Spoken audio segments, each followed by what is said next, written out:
Hello all my dear student friends. We are studying the refrigeration and air conditioning. In this lecture, we will try to study the Bell-Coleman cycle, the various processes in the Bell-Coleman cycle and the representation of the Bell-Coleman air refrigeration cycle on the PV diagram and the TS diagram. We will also study the advantages and disadvantages of the Bell-Coleman air refrigeration system. So let us start. This is the PV diagram, that is the pressure volume diagram of the Bell-Coleman cycle. This is the TS diagram, that is temperature entropy diagram of the Bell-Coleman cycle. Now the first process 1-2 is isentropic compression. You can see this is 1-2 isentropic compression. Second process 2-3 is heat rejection at constant pressure. 2-3 is heat rejection at constant pressure. Then the third process 3-4 is isentropic expansion. 3-4 is isentropic expansion, isentropic adiabatic expansion, right? Now the process 4-1, that is the process of heat absorption by the refrigerant at constant pressure, isothermal heat absorption. So you can see this P1 is equal to P4, pressure remains constant during the process 4-1, but heat is absorbed by the refrigerant, thus providing the cooling effect to the surrounding, that is the refrigerating effect is provided by the system during this process 4-1.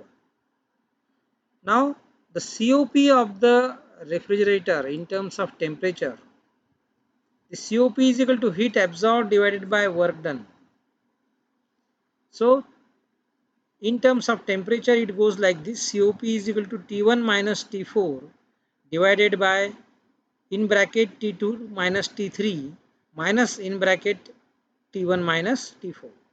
So this is the formula for COP of the standard Bell-Coleman air refrigeration system in terms of the various temperatures T1, T2, T3 and T4. Now let us study the advantages of the Bell-Coleman cycle. The refrigerant used in Bell-Coleman cycle is air, which is easily available, free of cost, and or it can be cheap, right? So air is easily available. The refrigerant which is used, it is free of cost or cheap and easily available. That is an important advantage of this Bell-Coleman air refrigeration system. Second advantage is leakage problem is not serious since air is neither toxic nor it catch fire. So air is not a toxic substance. It is not catching fire on its own, right? So even if it leaks, that is not a serious problem because we are not required to pay also, because air is free of cost or cheap, and it is neither toxic nor it catch fire. So the leakage will not cause a serious problem. Of course, the system may stop and we have to again charge the system with the refrigerant, but it is not a serious problem. Weight per ton of refrigeration of the system is less as compared to vapor compression refrigeration system. So this is the important advantage of this air refrigeration system, that the weight is less per ton of refrigeration as compared to vapor compression refrigeration system, and therefore in spite of this having a less coefficient of performance, it is used in the aircraft, because in aircraft uh, weight is very important. The weight should be less in case of the aircraft. Now the disadvantages of the Bell-Coleman cycle. COP of the system is low as compared to vapor compression refrigeration system. COP is very low. COP of the air refrigeration system or the Bell-Coleman air refrigeration system or the gas cycle refrigeration is very less as compared to vapor compression refrigeration system.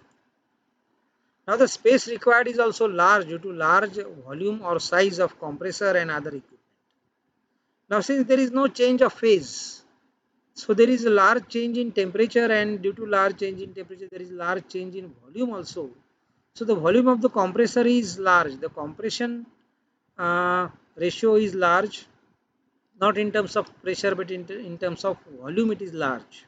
Okay, so since the compression ratio, since the volume after compression is small but the volume before compression is very large, therefore the size of the compressor and other equipment is large for this Bell-Coleman system.